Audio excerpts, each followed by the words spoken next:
Oi, pessoal. Todo mundo ouvindo aí? Boa noite, Guilherme. Boa noite, Ana. Boa noite, tudo bem? Tudo bem? Você Então, acho que o pessoal está ouvindo aí bem, né? estreando? É, estreando agora, né? Então, deixa eu falar que a gente está começando então essa série de lives aqui na Bivelho, que é para clarear mais os conceitos, né? Porque a gente fez até uma pesquisa aqui com o pessoal que está acompanhando, né, as publicações e tal, e 25% das pessoas não sabiam que era valor em saúde, assim, né? Nem no começo do conceito. Então, assim, eu vejo que a gente tem muita coisa que conversar, né? E assim, de uma forma resumida, a gente vai colocar essa semana aí eu coloquei um blog falando resumidamente que era valor em saúde, e vai botar uns vídeos também, mas assim, para quem nunca teve contato com o tema, só falando, pessoal, que assim, se eu fosse resumir valor em saúde, eu acho que eu diria assim, que é saber entregar o que importa para o paciente. Entendeu? E saber, e assim, o resumo do resumo, né, Guilherme? E assim, saber entregar o que importa para o paciente não é uma tarefa muito fácil. É por isso que tem método, que tem estratégia, né, que os professores de Harvard desenvolveram, né? E a gente é muito assim, né? Quem estuda muito esse método já é adepto assim dessa metodologia de Harvard, que já tem resultados no mundo inteiro, né? Então, então é bem interessante falar sobre isso, porque assim, esse tema ele é bem amplo, né? Você entregar o que importa para o paciente envolve uma série de coisas. E aí hoje eu, né, conversei com o Guilherme para ele vir aqui falar com a gente, porque é um dos temas, né, dentre toda essa amplitude aí de valor em saúde, um dos temas que eu acho assim super importante até para a gente começar a conversar, né, é o tema de gestão da mudança, né? E assim, o Guilherme, ele vou primeiro apresentar, né, Guilherme, te apresentar aqui, embora muitos que estão aí já devam até te conhecer, né? Mas o Guilherme, ele é superintendente da Rede Primavera, Hospital Primavera, em Sergipe. Ele é especialista em gestão em saúde e ele fez o mestrado dele focado em valor e especificamente voltado à gestão da mudança, né? Então, assim, por isso que eu quis, assim, Guilherme, vamos lá. Então, assim, obrigada, Guilherme, por estar aqui, tá, com a gente e poder dividir isso, né, esse teu conhecimento e experiência com esse tema. Então, assim, né, para a gente já começar, Guilherme, queria te perguntar assim. Então, mais ou menos, né, eu falei aqui rapidamente o que que é valor, mas acho que o importante aqui nesse momento hoje é a gente entender a relação entre valor em saúde e gestão da mudança. O que que você, assim, por que que a gente está misturando esses dois temas? Conta aí pra gente. Esse para mim foi um aprendizado na prática, né? E depois, quando eu fui estudar, fui ver que geralmente as pessoas aprendem o desafio do que é a mudança quando elas começam a fazer a mudança. O meu trabalho de mestrado era implantar um modelo, né, um projeto piloto relacionado ao modelo de cuidado baseado em valor, implantar a unidade prática integrada. E eu fiz com um método chamado pesquisa-ação, que é você fazer uma pesquisa, um estudo, acompanhando um processo, uma construção. E aí, durante esse processo, eu fui vendo que a mudança, né, para o valor, que é mudar, criar modelos de cuidado, criar um modelo de funcionamento do sistema de saúde que entregue o melhor para o paciente a custos razoáveis, ele tem um desafio técnico, né, que é conhecer as formas de fazer isso, mas tem um Uhum. desafio muito maior, que é o desafio de mudar o comportamento das pessoas, né? Mudar o comportamento, mudar a cultura de um sistema de saúde que vem funcionando assim há décadas. A mudança do modelo que o modelo baseado em valor traz, ele fala que não adianta a gente atuar como profissionais de forma independente. Não adianta um setor de hospital atuar de forma independente, ser uma UTI excelente, ou ser você ter um consultório excelente. Não adianta as especialidades atuarem de forma independente. Esse modelo não garante a entrega do melhor cuidado, dos melhores resultados para os pacientes. Ele propõe que a gente reorganize tudo isso para um modelo de cuidado integrado, né, como ele chama de unidade prática integrada, olhando para o ciclo completo de cuidado, né? Então, desde o início, até se possível da prevenção do diagnóstico, até passando por tratamento, por reabilitação e até monitoramento. Isso é muito raro ainda no nosso modelo de cuidado. Geralmente, cada profissional, cada setor atua de forma independente. Então, mudar esse comportamento é um grande desafio. Além disso, nos processos mesmo de gestão, quando a gente olha, a gente está muito acostumado a medir processos, tempos, inclusive relacionado a pagamento, a gente mede quanto se paga, ticket médio, e o modelo de valor traz outras ideias. Você pode continuar medindo processos e ticket médio, mas você precisa, para entregar valor, medir desfechos, ou seja, os resultados que importam para os pacientes, e medir o custo, né? O custo desses resultados, o custo necessário para obter esses resultados. E a maioria das instituições também não estão prontas e não sabem nem como fazer isso. E o comportamento das pessoas do grupo também não está associado a isso. Então, assim, isso é só alguns dos exemplos das várias mudanças que a mudança, né, do modelo de cuidado baseado em valor traz e que a gente tem que enfrentar. E um outro muito importante, que eu esqueci de falar, é a mudança do modelo de pagamento, né?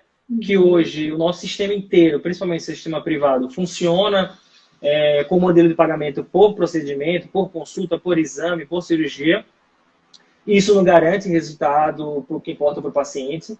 E ele propõe, o modelo de cuidado baseado em valor propõe que o pagamento seja por um conjunto de atividades, né, que a gente chama de bundle, ou um pacote do ciclo completo de cuidado, que vá até o momento em que a gente entrega o resultado que importa para o paciente. Isso é uma mudança gigantesca para todo o sistema de saúde. Então, o valor, ele traz mudanças na cadeia inteira do sistema de saúde, e esse é um desafio aí para se enfrentar, como gerir essa mudança.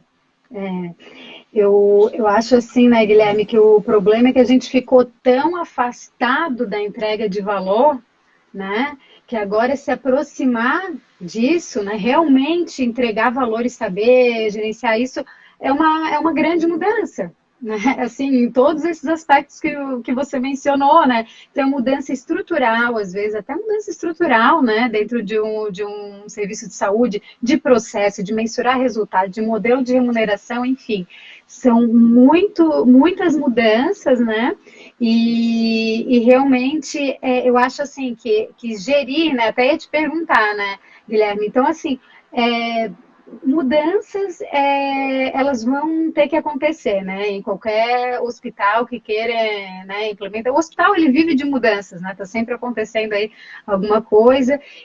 Mas assim, por que fazer a gestão, né? Então, assim, por que você vê que esse tema dentro da gestão, né, metodologias e tudo mais, elas precisam ser vistas para a mudança não acontecer. Vamos supor assim, qual é a diferença entre a mudança acontecer sem você estar olhando e gerindo ela e você realmente está ali gerindo e acompanhando, né? Então, o porquê? Vamos entender aí um pouquinho mais. Como você falou, Ana, e como o filósofo Heráclito, 500 anos antes de Cristo, falou, a única coisa constante é a mudança. Então a gente não cruza duas vezes o mesmo rio, a gente não vive duas vezes as mesmas situações, porque a mudança é a única coisa certa na nossa vida, né? Então as empresas, os sistemas, as pessoas vão sempre ter que aprender a lidar com as mudanças. E nesse ambiente cada vez mais competitivo, desafiador, de mudanças cada vez mais rápidas que a gente vive, isso é cada vez mais certo, né? Qual é a grande questão? Qual é o grande problema? Nas organizações, em torno de 60% a 70% das tentativas de transformação de cultura falham. E falham porque as pessoas não estão prontas para lidar com a mudança, os gestores não estão capacitados para isso. Porque muitas vezes muitas pessoas não estão dispostas mesmo a mudar.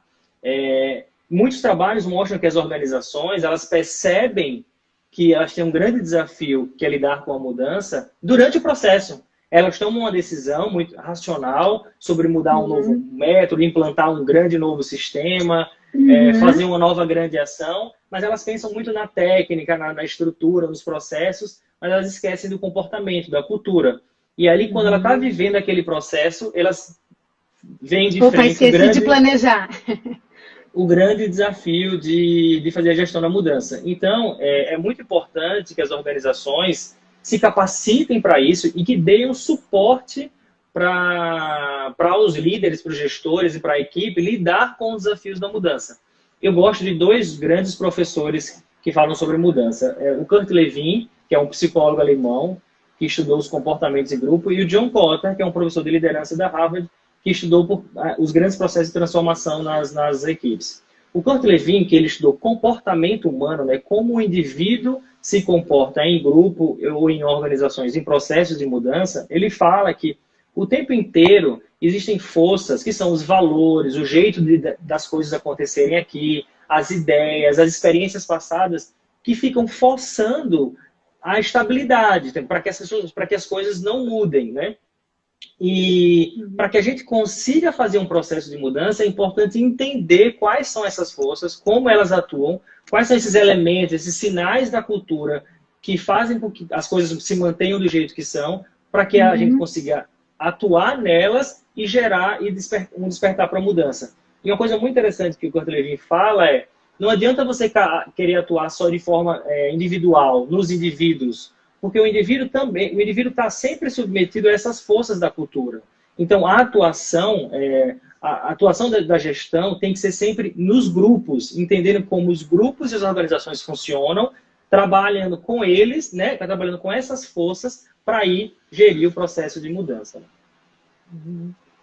E engraçado, né, Guilherme, se a gente for pensar, né, no que tu falou desse percentual tão grande, né, de falha na implementação da mudança, então, na verdade, trabalhar com gestão de mudança, numa mudança assim, baseada em valor, né, que a gente quer, né, transformar esse modelo, é praticamente fator crítico de sucesso, né? Se não trabalhar com certeza. Se não trabalhar, não, né, a chance de fracassar o projeto é muito grande, né? Exatamente, porque os desafios nesse processo são sérios, e são muitas mudanças de comportamento, né? Sim. Não é só na assistência, não é só na mensuração dos processos e custos, não é só no modelo de pagamento. Então, são muitas sistêmico, mudanças né? Uma mudança sistêmica, Exato. né? Em todos os setores, né? Então, isso deixa um pouquinho mais complexo ainda, né? A implantação. Então, Guilherme, agora sim, ó, a parte boa, tá? Queremos saber, né? Como que foi isso na prática? Porque eu sei que no teu mestrado você, né, já foi fazendo, implementando. Então, quais foram os resultados práticos e como é que foi, assim, conta um pouquinho pra gente, né? Agora que a gente já deu um overview aí teórico, mas um pouquinho da prática. O que você fez na prática que você achou assim, acho que isso teve um impacto grande, que foi um fator que realmente foi um divisor de águas, né? Que trouxe resultado aqui para o meu projeto. Sim. Bom, para todo mundo entender qual foi o projeto, o que a gente fez lá no INCOR, né, Instituto do Coração do Hospital das Clínicas, que fez parte desse trabalho. A nossa ideia foi um projeto piloto que tentou implantar uma unidade de prática integrada, ou seja, um modelo de cuidado integrado para os pacientes que eram portadores de doenças cardíacas valvares e que precisavam de cirurgia.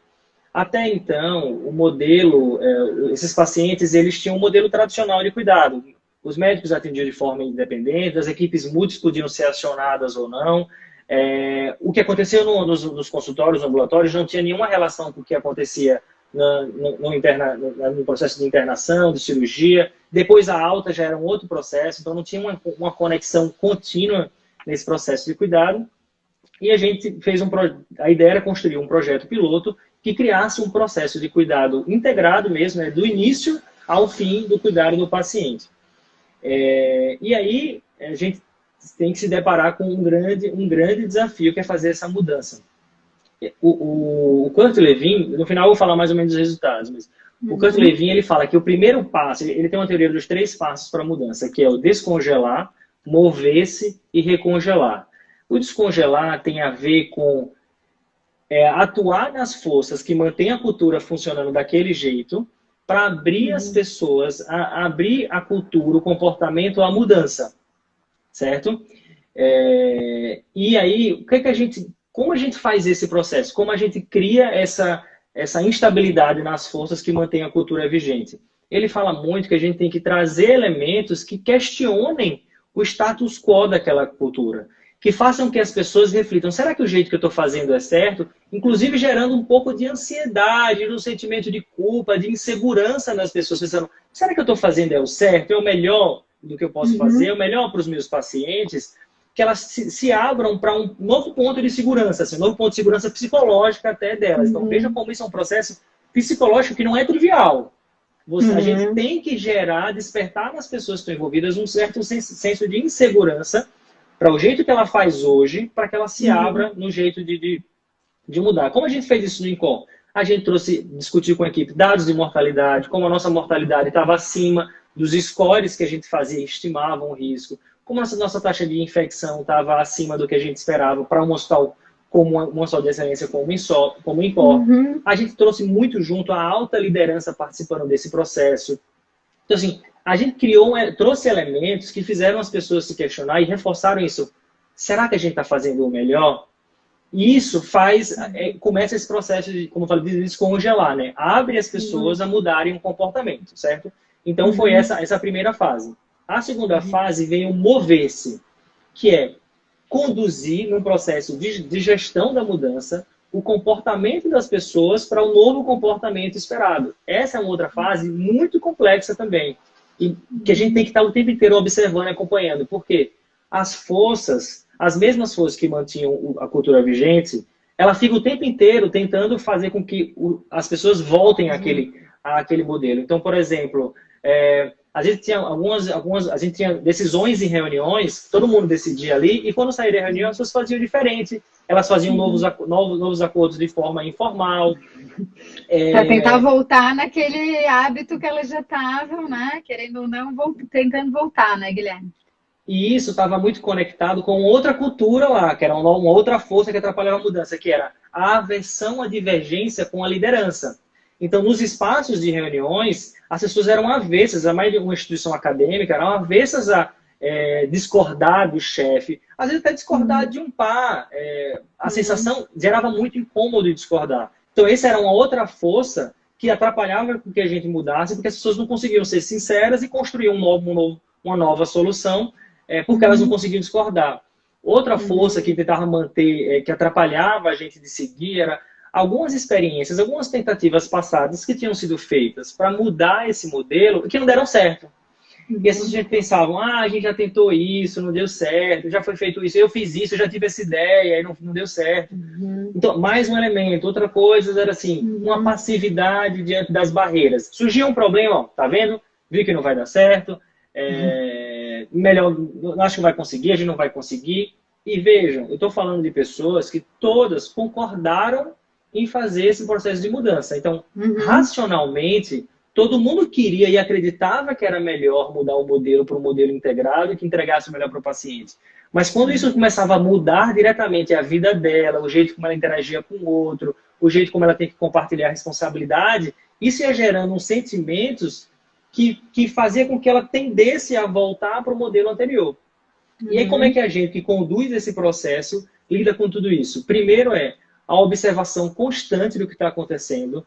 No caso da pesquisação, ainda tem esse processo do registro, que é muito importante, e a capacidade de estar o tempo inteiro reencontrando a equipe. Então, acho que as reuniões regulares são importantes, e trazendo à tona algumas dessas questões. Falar, pessoal, a gente não combinou isso na última reunião, porque a gente foi feito de uma forma diferente. Se vocês não concordam, podem falar aqui. Começando a trazer um novo jeito de fazer as coisas, inclusive se abrindo a mudar, quando a equipe, na verdade, não concordou com aquilo que foi feito, mas não se sentiu confortável de falar. Se a gente achava que podia ser diferente, mudava. Então, o tempo inteiro está ajustando, avaliando, corrigindo,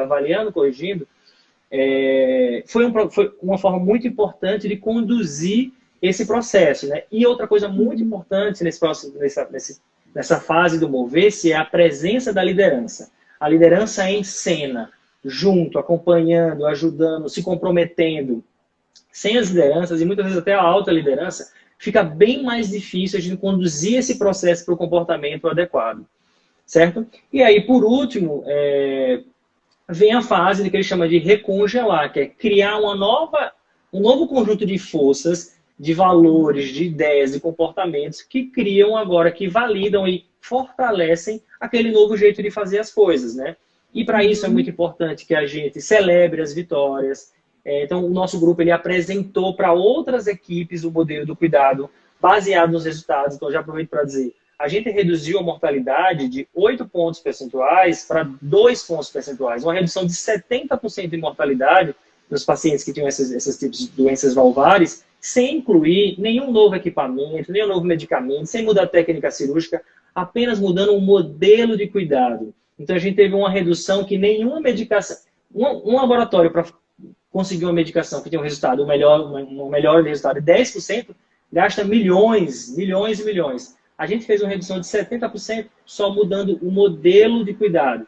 Só que esse processo inteiro é uma grande transformação. Então, celebrar, divulgar, comunicar muito. Então, outra coisa que eu esqueci de falar nessa fase do Mover-se. A comunicação contínua e transparente é fundamental para que o Mover-se seja para o novo comportamento, a nova cultura esperada. Porque essa é uma fase muito crítica, que se não for bem conduzida, pode mover o comportamento para uma outra forma de comportamento que não é adequada e pode ser até pior do que a anterior. Cria uma rejeição, cria uma desconfiança. Então, essa mudança aí até o final e criar essa nova cultura e depois tentar espalhar, esse é um processo que a gente fez, conseguimos esse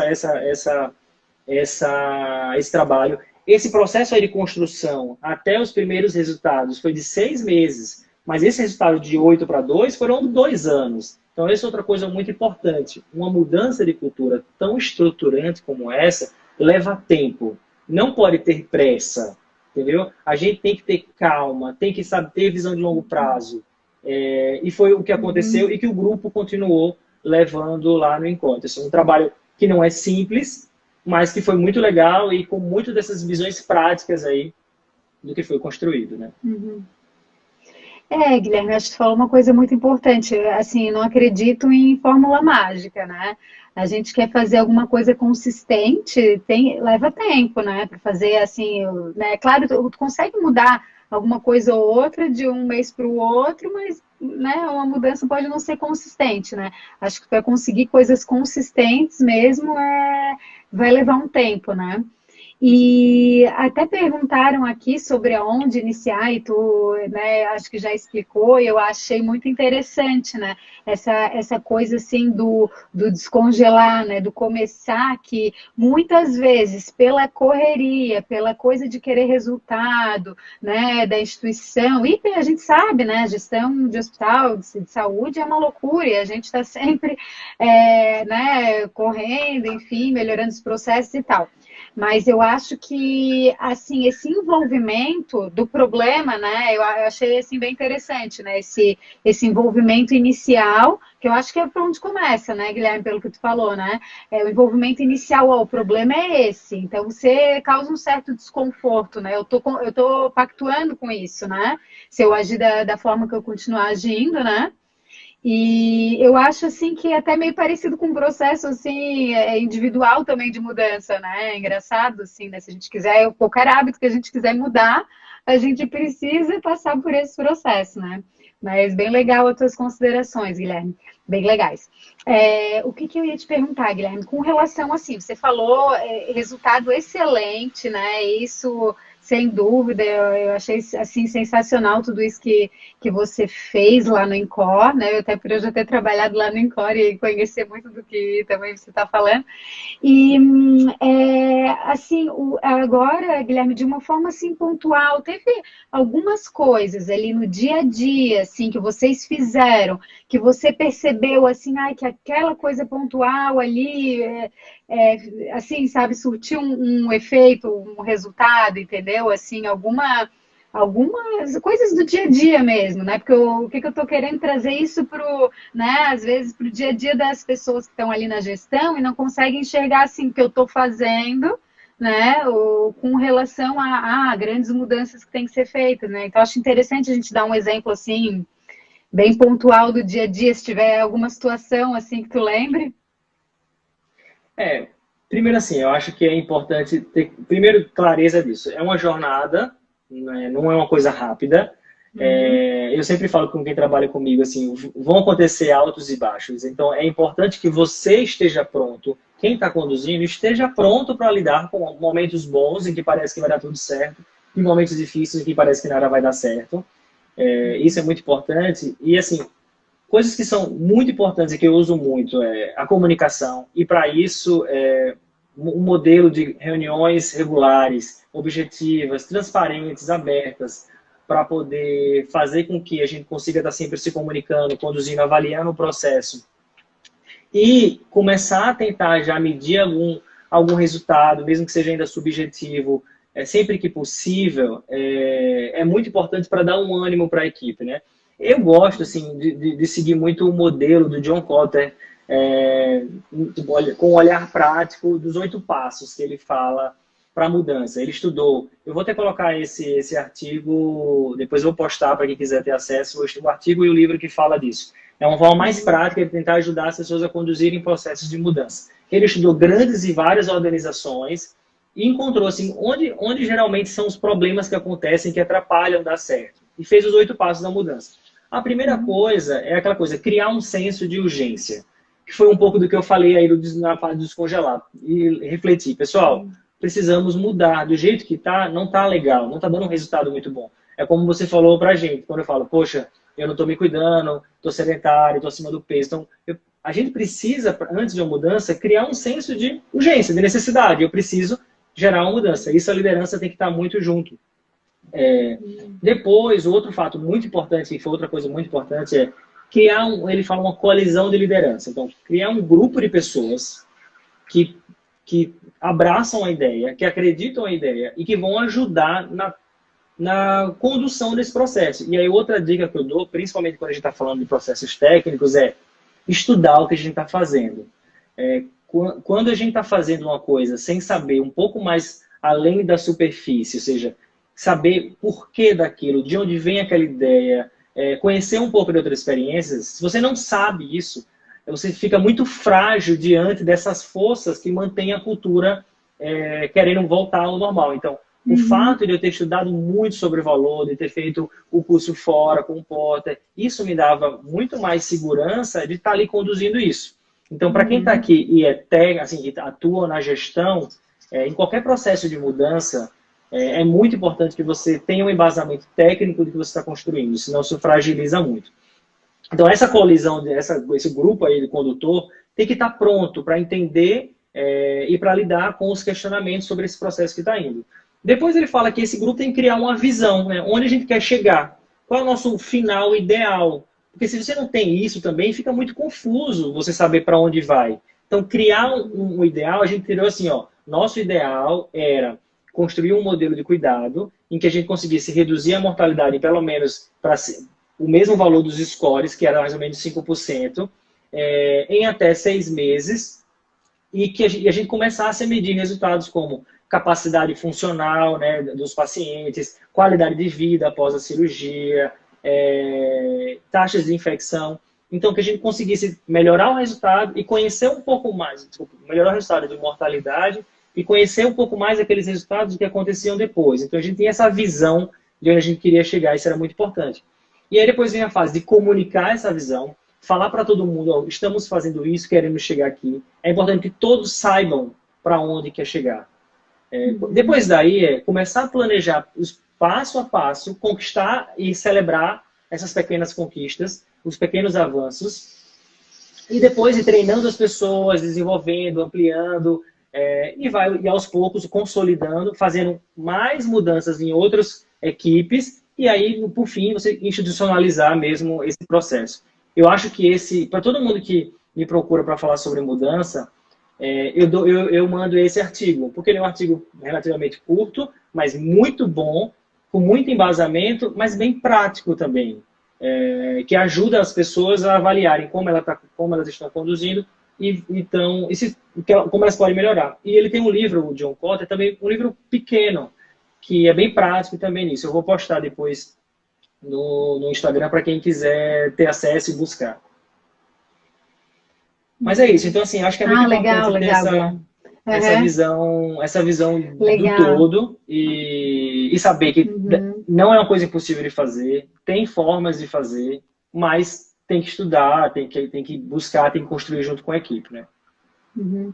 Não, o que eu acho interessante, assim, é ver essa questão, assim, né, tão teórica, acadêmica, né, porque ela veio do teu mestrado, né, toda a ideia, assim, da gestão da mudança e você trazer isso para um ambiente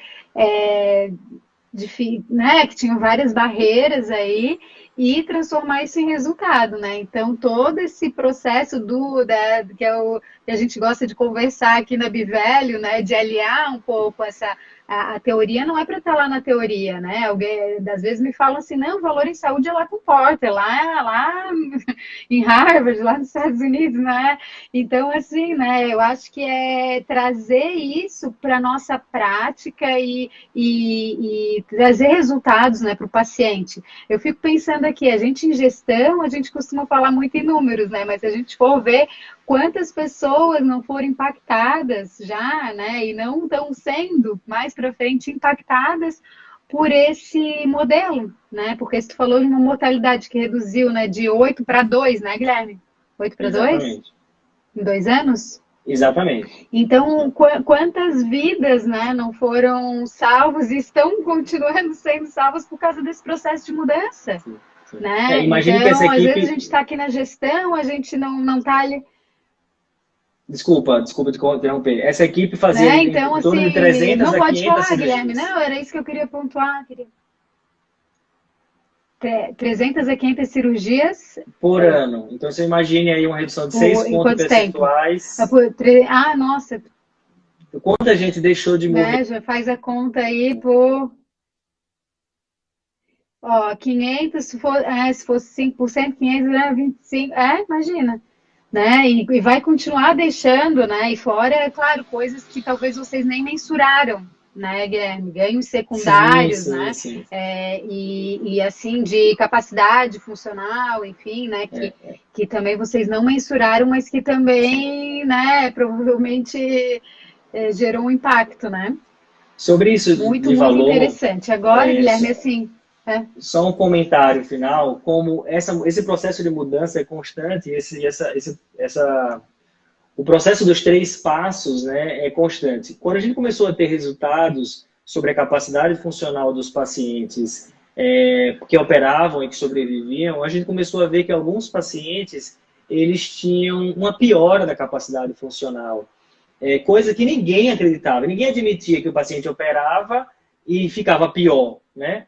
Mas a gente começou a ver que alguns pacientes pioravam a qualidade de vida e sua capacidade funcional. Isso começa, de novo, a gerar aquela sensação de insegurança, um sentimento de ansiedade, de culpa, e aí já abre de novo para um novo ciclo de mudança para pensar, será que a melhor opção é a cirurgia? Será que ele operou na hora certa? Será que o preparo foi bem feito? E aí entra no novo ciclo de mudança, né? E uma vez eu acho que você já me falou essa questão até do preparo, né, da questão nutricional também, né, do paciente, que às vezes, né, eu quero comentar que eu achei bem interessante. Uma vez tu falou assim dessa questão nutricional também, né, que às vezes não era tão vista, né, e o impacto foi grande, né? Sim, exatamente. Teve um caso que foi muito marcado para a gente, que antes o cirurgião decidia, na verdade, o clínico decidia a hora de operar, o cirurgião concordava e o paciente só ia para alguma equipe multiprofissional se o clínico ou cirurgião tivesse o interesse ou sentisse a necessidade de mandar. Mas a maioria das vezes não mandava. Depois que a gente passou a ter o modelo, né, do cuidado integrado, sempre antes da internação para a cirurgia, a equipe se juntava e o paciente passava por todos os profissionais da equipe para um preparo final para a cirurgia. E aí começou a ter situações em que as equipes falavam, esse profissional da minha parte, da fisioterapia, da nutrição, do serviço social, eles não estão prontos para esse procedimento. E um caso muito marcante foi um caso em que a nutrição falou, essa paciente está desnutrida, ela está a 6 quilos a menos, estava com IMC de 17 alguma coisa. Ela não tem condição de operar assim. E aí, em contato com a pessoa que estava na sala do lado, que era a assistente social, elas viram que ela não estava conseguindo se nutrir porque ela estava sem condição financeira, inclusive para ter uma alimentação saudável. E aí essas duas equipes foram conversar com a equipe médica e falar, ó, essa paciente, ela não tem condição de operar ainda porque ela está desnutrida, mas a gente vai fazer uma ação para conseguir garantir isso e deixar ela pronta para a cirurgia. Essa equipe fez um contato com os amigos do INCOR, né, que é um grupo de voluntários, conseguiram um cartão de alimentação para ela, que foi fornecido durante um período, mas eu lembro que durante 3 meses ela conseguiu ganhar 8 quilos, só com alimentação adequada e orientação nutricional, e depois desse período ela estava eutrófica, né, com peso adequado, pronta para a cirurgia, fez a cirurgia, deu tudo certo, saiu bem, sem infecção e foi para casa. Uma situação que não aconteceria no modelo anterior, entendeu? Então mostra a importância de toda a equipe nesse processo de decisão. Não, é a Mariana Botelho que falou, que lindo ouvir isso. Realmente é lindo ouvir isso, né? Porque, primeiro, mostra que o modelo não é uma coisa que está muito distante da gente e que não é não é só para gestor, ou não é só para médico, ou não é só para quem cuida de custo, né? Quando a gente está falando de valor em saúde, a gente está falando, todo mundo que trabalha com paciente, trabalha na área da saúde, deve estar envolvido, né? E olha o impacto, né? O impacto da nutricionista e da assistente social, né? Nesse processo do paciente, né? Fazendo esse cuidado integrado e poderia ser uma paciente que entra na estatística. Exatamente. Naquela estatística ruim, né, Guilherme? Então, poderia ter sido uma paciente. Então, assim, é muito interessante mesmo, assim, eu acho que isso que vocês fizeram lá, nossa, dava para a gente ficar aqui horas falando de tantas coisas interessantes que aparecem quando realmente a gente estrutura, né, um serviço com base no cuidado integrado e ainda mais trabalhando nessas questões aí de gestão da mudança, né, como você fez. Então, Guilherme, é o seguinte, eu queria agora, assim, né, porque para a gente ir finalizando aqui, então aí tem umas pessoas que estão aqui acompanhando a gente, estão gostando né, da live aqui do assunto. Para quem está ouvindo, provavelmente, né, as pessoas aqui que trabalham na área da saúde, qual é a tua mensagem aí final? Algumas dicas, alguma sugestão, alguma mensagem aí final que tu deixaria para as pessoas, assim, com relação a tudo isso que a gente está falando? Bom, engraçado que hoje eu tive uma reunião com um líder de uma equipe que queria fazer uma mudança muito grande, E isso me fez lembrar muito dessa live de hoje. Eu falei para ele, veja, tudo é possível. Você chegar a esse resultado final é possível, mas não vai ser necessariamente no tempo e na forma que você gostaria, mas é possível. Só que você tem que saber que é uma jornada, é um processo que muitas vezes é um processo de longo prazo. Mas se você tiver isso em mente, de que é possível, você consegue construir isso e você ter essa capacidade de aprender continuamente, de envolver as pessoas em conjunto, manter a comunicação e construir, estando pronto para os altos e baixos, dá para construir o que quiser. Então a mensagem que eu falo é: toda mudança é possível, mas tem que ter um jeito de fazer, tem que ter um jeito de conduzir, tem que ter paciência e tem que ter persistência. E nós que somos muitas das pessoas que estão assistindo, são lideranças da área da saúde e tenho certeza que vão construir muitas mudanças ao longo de suas vidas. E a gente precisa mesmo que elas construam. Então, essa é a mensagem. Assim. Se você quer mudar alguma coisa, é possível mudar. Agora, não é daquele jeito tão rápido como você gostaria. Mas é do jeito que as pessoas, que as instituições podem e conseguem. Né? Mas sigam em frente com paciência, persistência, foco e técnica, estudando sempre, e que vocês vão conseguir conquistar tudo o que quiserem. Devagar e sempre, né, Guilherme? Aquela questão, né? Não adianta querer mudar tudo muito rápido, vai fazendo, né? E e os aprendizados, né, no caminho são importantes, né? Tudo isso aí, né? Exatamente. Eu falo muito que a gente coloca muita limitação na nossa cabeça. Geralmente as grandes barreiras são nossas. Nós achamos que não dá para fazer isso, não dá para fazer aquilo, não consigo fazer isso, não consigo fazer aquilo. Uhum. Então, assim, a gente tem que ir liberando, trabalhando para ir liberando esse processo, essas limitações da nossa cabeça. Eu gostei muito, Ana, que você trouxe assim, essa questão da mudança interior também. Uhum. Geralmente, assim, quanto mais a gente consegue se compreender e promover processos de mudança em quem nós somos, no nosso comportamento, isso facilita e nos ajuda a entender, a conduzir e produzir mudanças em grupos, em organizações. Então, isso é uma outra coisa muito importante para todos. Busquem se conhecer, conhecer seu comportamento e testar as mudanças que vocês acham que são necessárias. Autoconhecimento para o gestor é fundamental, né, Guilherme? Não dá para a gente querer gerir pessoas sem nem entender a nós mesmos, né? Então, Guilherme, ó, muito, muito obrigada, tá, por ter aceitado aqui o convite da live, trazer esses teus conhecimentos, assim, nossa, excelentes, né, que agregam muito valor, assim, para as pessoas que assistem. Acho que dá também uma motivação, assim, a mais, né, nossa, eu vou agora conseguir, vou mudar. E é essa mensagem que a gente quer passar também, né, que a Bivelio, né, quanto empresa, de trazer isso como uma coisa assim bem possível, bem que está na nossa realidade, que a gente consegue mudar resultado e que também, como tu falou, não é uma coisa fácil, né? Tem uma construção, assim como todo processo de gestão, né? Mas que o importante é a gente saber aí o caminho, né? Ter paciência e tudo isso, né? Que você já pontuou aí muito bem. Tá Muito bom? obrigado, Ana. Muito obrigado a todos que acompanharam. E vamos seguir construindo e Obrigada. conversando. Obrigada, pessoal, pela presença aqui. Qualquer dúvida, entre em contato com a gente, que a gente vai responder com o maior prazer, né, Guilherme? Com certeza. É um prazer. Tá certo. Boa noite aí a todos, pessoal.